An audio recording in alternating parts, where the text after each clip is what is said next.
দেন আজকে আপনাদের মাঝে আমি তুলে ধরলাম এই ঘোড়া বাবাদের আমি এর আগের যে ব্লগ ছিল কাঁচা লেগে আছে সেটা তুলে ধরতে পারি নাই। আসো আসো এদিকে আসো, তোমাদের দেখার জন্য আসছি, তোমাদের গতবার দেখাইতে পারি নাই, এদিকে আসো। এই যে দেখেন ঘোড়া বাবারা চলে আসছে। অ্যাকচুয়ালি ওরা আমাকে একটা নস্টালজিক একটা ফিল দেয়, কারণ যখন আমি আসছি স্পেনে তখন আমি এদিকে আসতাম, মানে প্রায় আসা পড়তো প্রতি বছরই পিকনিকে।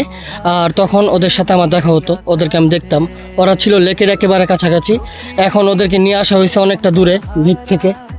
হ্যাঁ ওরা বলতেছে হ্যাঁ ঠিক আছে অনেক দূরে। গাইস আবারও আপনাদের নিয়ে আসলাম এই কাঁচালে গাছ। এর আগের বার আসছিলাম মাহবুব ভাইদের নিয়ে, এবার আসলাম জান্নাত মানি ট্রান্সফারের যেই মাজারুল ভাই আছে তার ফ্যামিলিকে নিয়ে। এটা হলো কাঁচালে গাছের গেট, আর এদিকে আমরা আমাদের যে গাড়ি আছে সেটা পার করলাম। আপনারা যদি মাদ্রিদ থেকে যদি বাসে আসেন তাহলে আপনাদের মেবি এই জায়গাতে আপনাদের নামাবে, আর এদিক থেকে পায়ে হেঁটে মেবি 10-15 মিনিটের একটা পথ। আমরা এন্ট্রি নিচ্ছি কাঁচালে গাছের। এটা হলো একটা প্লাজা। এই প্লাজাটা অনেক জনপ্রিয়, অনেক নাম করা, অনেক বড়সড় একটা প্লাজা। দেখেন এই প্লাজাটা দেখতে কিন্তু সেই লাগতেছে। আর এই প্লাজাতে থাকা যে ভবনগুলো আছে এগুলা কিন্তু খুবই জোস। ওপরটা দেখেন খুব সুন্দরভাবে সাজায় রাখছে, রাত্রেবেলা মেবি এগুলোতে লাইট জ্বলে তখন আরও বেশি সুন্দর লাগবে। আর এদিকে একটা ঝর্ণা আছে আমার পেছনে, এই যে সেই গির্জা যেদিক থেকে ঘন্টার আওয়াজ আমরা পাইলাম। এই ঘড়িটার ওপরে দেখেন অনেক সুন্দর বড়সড় একটা পাখির বাসা আছে। এই প্লাজাটির পাশে আরো একটি প্লাজা আছে সামনের দিকে, সো চলুন আমি আপনাদের সেদিকটাতে নিয়ে যাই।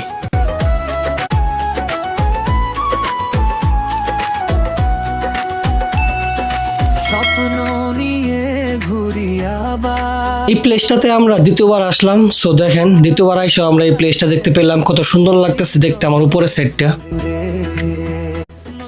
দেখেন বিরিয়ানির কালারটা কিন্তু মাশাআল্লাহ সেই লাগতেছে বিরিয়ানির কালারটা, এবং পুরো হাজির বিরিয়ানির যে ভাইবটা আছে সেটা পাওয়া যেতেছে। তার সাথে দুইটা কাবাব ছিল, ডিম ছিল, সালাদ তো আছেই, আর বিরিয়ানি যেহেতু গরুর বিরিয়ানি তো গরুটা থাকবেই। আসলে অ্যাকচুয়ালি এরকম প্লেসে আইসা এরকমভাবে ভালো ভালো সময়গুলো কাটাতে কার না ভালো লাগে। লেকের ধারে এখন আপনারা যে বড় বড় গাছগুলো দেখতে পারতেছেন, ঝুলন্ত ডাল, এই ঝুলন্ত ডালের এই গাছগুলো দেখতে সত্যি খুবই জোস লাগে, এবারটার একটা ফিল দেয়। আর এদিকে থেকে আপনারা এদিকে ছায়াতলে বসে আপনারা উপভোগ করতে পারবেন এই লেকের খুব সুন্দর সৌন্দর্য।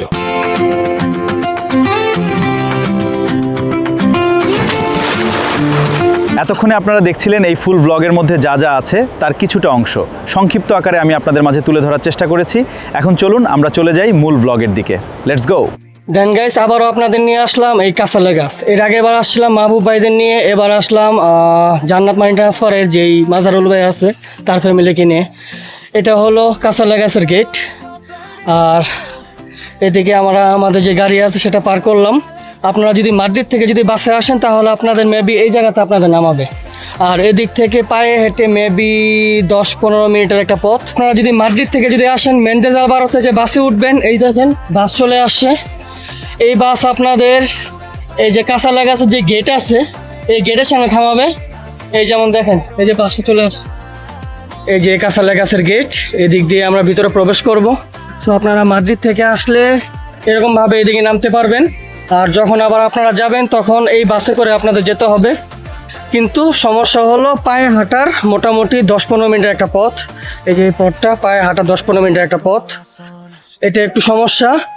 তারপরও আপনারা যদি আসতে চান 10 ইউরো করে আপনাদের মাদ্রিদ থেকে এদিকে লাগবে আসতে, আর 10 ইউরো ব্যাক করতে, টোটাল 20 ইউরো। একজনের 20 ইউরো, 4 জন আসলে 80 ইউরো। 80 ইউরোতে আপনারা ভিতর পর্যন্ত যেতে পারবেন না, আর মেন্ডেজ আলভারো পর্যন্ত আসতে আপনাদের অনেক কষ্ট হয়ে যেতে পারে। সো আপনারা যদি আসতে চান আমাকে কল দিবেন, আমি ইনশাল্লাহ আপনাদের নিয়ে আসবো। আপনাদের অল্প খরচে ইনশাল্লাহ এই কাঁচালে গাছ ভ্রমণ হয়ে যাবে ইনশাল্লাহ। দেন আমরা একটু সামনের দিকে যেতেছি, সামনের দিকে ঘোড়া আছে, আমি আপনাদের ঘোড়া দেখাবো। পিছনে বাস আছে, আর বাসের পাশে আমাদের গাড়ি দেখেন পার্কিং করা আছে। আমরা এখন গাড়িটাকে দিকে পার্কে রাখবো, আর সামনে ঘোড়ার দিকে নিয়ে যাব। ঘোড়াগুলো আমি আপনাদের মাঝে তুলে ধরবো, কেননা এর আগের বার যখন আসছি তখন আমি আপনাদের মাঝে ঘোড়া দেখাইতে পারি নাই। ঘোড়াগুলো অ্যাকচুয়ালি আমাকে একটা নস্টালজিক একটা ফিল দেয়, কারণ স্পেনে যখন আসি 2007 সালে তখন আমি এদিকে আইসা ঘোড়া পাইছিলাম। তার পরবর্তীতে কয়েকবারই আইসা আমি ঘোড়া পাইছি, আর লাস্ট গত 10 বছর 12 বছর আসা হয় না এই কাঁচালে গাছ। গতবার যখন আসলাম গত 2 সপ্তাহ আগে, তখন আমরা ঘোড়া খুঁজছিলাম কিন্তু তখন আমরা ঘোড়া পাইনি। এবার আমি ঘোড়া পাইছি, এবার আমি আপনাদের ঘোড়ার দিকে নিয়ে যাব। So let's go. অতঃপর গাইস আমরা ওই দিকটা থেকে আসছি, ওইটা ছিল কাঁচালে গাছের গেট। ভাবছিলাম গাড়ি রেখে আসবো, বাট গাড়িটা নিয়ে আসলাম। দেন আমরা এদিকে গাড়িটাকে রাখলাম, আর এদিক দিয়ে আমরা যাইতেছি ঘোড়া দেখতে। এই সে ঘোড়া বাবাদের অনেক দিন পরে দেখলাম। বাবারা কোথায়? এদিকে আসো, এদিকে আসো বেন। এই যে দেখেন গাইস, এই সে ঘোড়া। আসো আসো, এদিকে আসো, তোমাদের দেখার জন্য আসছি, তোমাদের গতবার দেখাইতে পারি নাই। এদিকে আসো। এই যে দেখেন ঘোড়া বাবারা চলে আসছে। বাবারা কেমন আছো? তোমার শরীরটা কেমন বলো? আসো আসো, এদিকে আসো, হাতটা দাও। ও তোমার তো তোমার হাত তো নিচে, মাথা দাও। এদিকে আসো। এই যে একজন আছে এদিকে, তোমার নাম কি? কমাতে জামাস। এই যে ওর একটা নাম আছে, আর ওর গার্লফ্রেন্ড মেবি পেছনে। এই যে পেছনে একটা ওর গার্লফ্রেন্ড সাদা যেটা আছে। আজকে আপনাদের মাঝে আমি তুলে ধরলাম এই ঘোড়া বাবাদের। আমি এর আগের যে ব্লগ ছিল কাঁচালে গাছে, সেটাতে তুলে ধরতে পারি নাই। অ্যাকচুয়ালি ওরা আমাকে একটা নস্টালজিক একটা ফিল দেয়, কারণ যখন আমি আসছি স্পেনে তখন আমি এদিকে আসতাম, মানে প্রায় আসা পড়তো প্রতি বছরই পিকনিকে। আর তখন ওদের সাথে আমার দেখা হতো, ওদেরকে আমি দেখতাম। ওরা ছিল লেকের একেবারে কাছাকাছি। এখন ওদেরকে নিয়ে আসা হয়েছে অনেকটা দূরে ভিত থেকে। হ্যাঁ ও বলতেছে হ্যাঁ ঠিক আছে, অনেক দূরে। এই দেখেন ওরা দুজন মনের সুখে দুই দিক থেকে ঘাস খাইতেছে।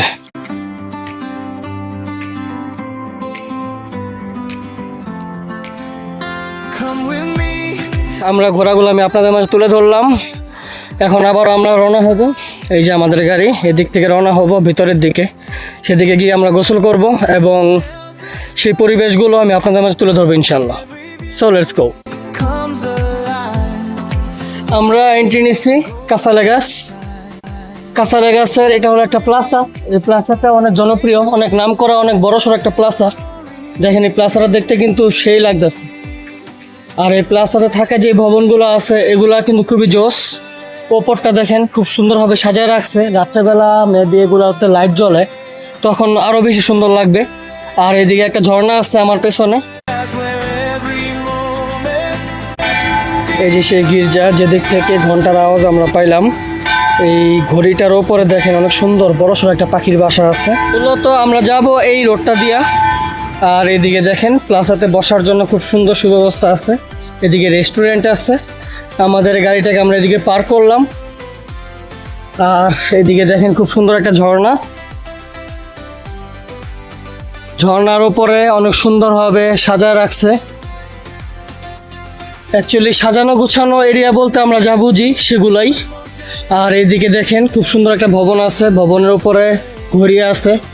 এদিকে একটা মিনারের মতো আছে, ঘন্টি আছে, মেবি এটা কোনো একটা গির্জা টাইপের কিছু একটা হবে আর কি। সো সব কিছু মিলিয়ে কিন্তু জোস লাগতেছে এই প্লেসগুলা। আপনারা চাইলে এই প্লেসগুলোতে আসতে পারেন, এই প্লেসগুলো ঘুরতে পারেন। এগুলো অনেক পুরনো শহর, অনেক পুরনো সাইড। এগুলাতে আসলে পুরনো একটা ভাইব আপনারা পাবেন। এই যেমন আমার সামনের দিকে দেখেন আরো সুন্দর একটা প্লেস আছে। এই যে দেখেন কি সুন্দরভাবে রোডগুলো সাজানো। আমরা একটু সামনের দিকে যেতেছি আপনাদের মাঝে এই প্লাজাটা তুলে ধরার জন্য, কারণ এই প্লাজাটা অনেক সুন্দর। এর আগের বার যখন আমি আরও কয়েকজনকে নিয়ে আসছিলাম, মাহবুব ভাইয়ের ফ্যামিলিকে নিয়ে আসছিলাম, ওনারা এই প্লেসে তারা নামতে চাইলো এবং তারা নাইমা অনেক সুন্দরভাবে কিছু ফটোশ্যুট করলো, কারণ অনেক সুন্দর লাগতেছে প্লেসগুলা। এই যেমন দেখেন আমার উপরে দেখেন, এই দেখেন কত সুন্দর লাগতেছে দেখতে। মানে রাত্রেবেলা যে কীরকম দেখায় এটা দেখার খুব ইচ্ছা, কিন্তু রাত্র পর্যন্ত আমরা এই প্লেসটাতে আমরা থাকবো না। আর এই প্লাজা থেকে যে কয়টা রোড চলে গেছে, এক একটা রোড এরকমভাবে সুন্দরভাবে সাজানো আছে। এদিকে একটা রোড চলে গেছে, তারপর দেখেন যে এদিকে আরেকটা রোড চলে গেছে। এই রোডগুলো খুব সুন্দরভাবে সাজানো। জানি না বর্তমানে কি কোনো ফেস্টিভ্যালের সময় কি না, কারণ সচরাচর তো এরকম দেখা যায় না, এরকম দেখি না। যদিও এদিকে আমার আসা পড়ে না এর আগে। এটা নিয়ে আমরা প্রায় 2 বার আসলাম, দ্বিতীয়বার আসলাম। আর এই দ্বিতীয়বার আসার পরেও আমরা এই প্লেসটা দেখতে পেলাম। দেখেন আমার উপরে কত সুন্দর লাগতেছে দেখতে। অতঃপর গাইস আমরা চলে আসলাম কাসালেগাসের একেবারে লেকের ধারে। সো দেখতে পারতেছেন কত সুন্দর একটা ভিউ, কত সুন্দর একটা পরিবেশ। এরকম গ্রামীণ পরিবেশে এসে সত্যি খুবই ভালো লাগতেছে, খুবই ভালো লাগে। আর তাই আমরা প্রায় চলে আসি এই কাসালেগাসের এই লেকের ধারে। নতুন পথ, নতুন গল্প, প্রতিটি দৃশ্যে হাজার রং।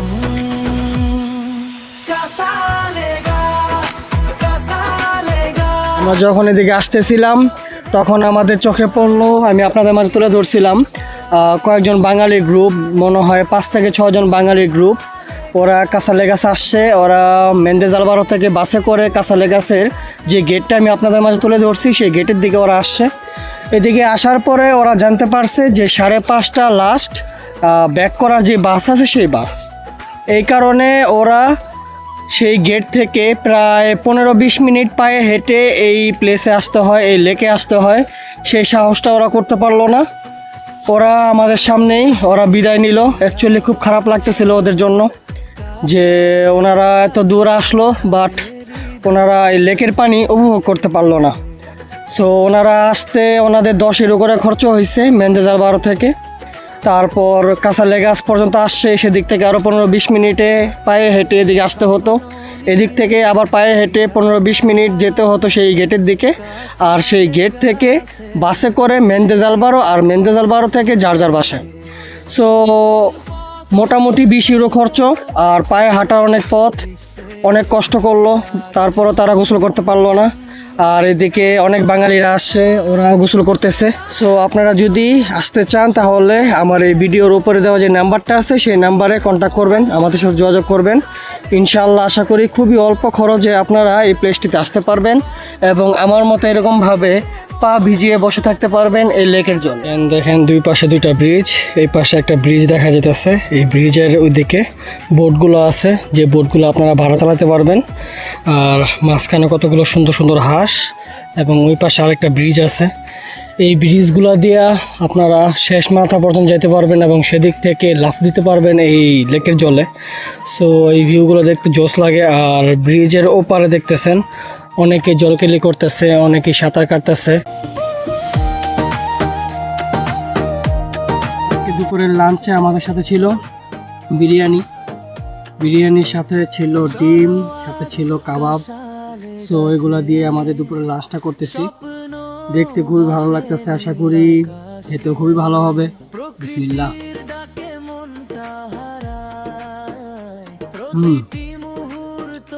বিরিয়ানিটা অ্যাকচুয়ালি বাংলাদেশের একটা ফিল তো দিতেছে। দেখেন বিরিয়ানির কালারটা কিন্তু মাশাআল্লাহ সেই লাগতেছে বিরিয়ানির কালারটা, এবং পুরো হাজির বিরিয়ানির যে ভাইবটা আছে সেটা পাওয়া যেতেছে।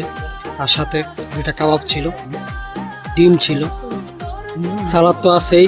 আর বিরিয়ানি যেহেতু গরুর বিরিয়ানি, তো গরুটা থাকবেই। আসলে অ্যাকচুয়ালি এরকম প্লেসে আইসা এরকমভাবে ভালো ভালো সময়গুলো কাটাতে কার না ভালো লাগে। তো আপনারা যারা এই কাসালেগাসে আসছেন ইদানিংয়ের মধ্যে আমাদেরকে কমেন্টস করে জানাবেন আপনাদের কাছে কেমন লাগছে। অনেকে আমাকে কল দিছিল, সবাইকে নিয়ে তো আসা হয় না, সময়টা করে হয় না আর কি অ্যাকচুয়ালি, যার কারণে সব সময় চাইলে ইচ্ছা হইলেই আসা হয় না। তারপরও গাড়ি নিয়ে এই কাসালেগাস আমার দ্বিতীয়বার আসা। প্রথমবার আসছিলাম যেমনটা বললাম মাহবুব ভাই ফ্যামিলির সাথে, আর এবার আসলাম জান্নাত মানি ট্রান্সফারের যে মাজারুল ভাই আছে ওনাদেরকে নিয়ে আসলাম। তো ওনারা খুবই এনজয় করতেছেন, আমরা এনজয় করতেছি, দুপুরে লাঞ্চ করতেছি। তারপরে আমরা পানিতে নামবো এবং এই জায়গার পরিবেশগুলো গত ব্লগে যেগুলো আমি তুলে ধরতে পারিনি সেগুলো আমি যতটা সম্ভব তুলে ধরবো। তো আমরা এখন দুপুরে লাঞ্চটা সারি, তারপর দেখা হচ্ছে।